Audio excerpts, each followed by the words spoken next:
Pakso. Good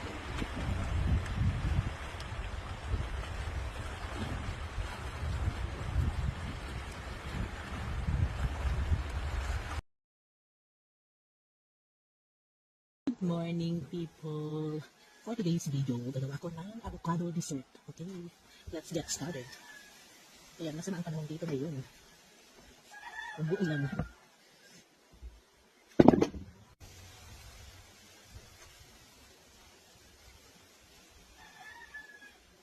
Then, lalagyan ko siya ng buko pandan flavor na condensed milk. Ayan.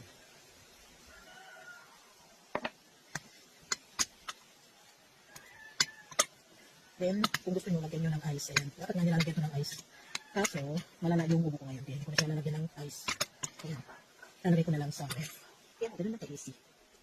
Thank you for watching.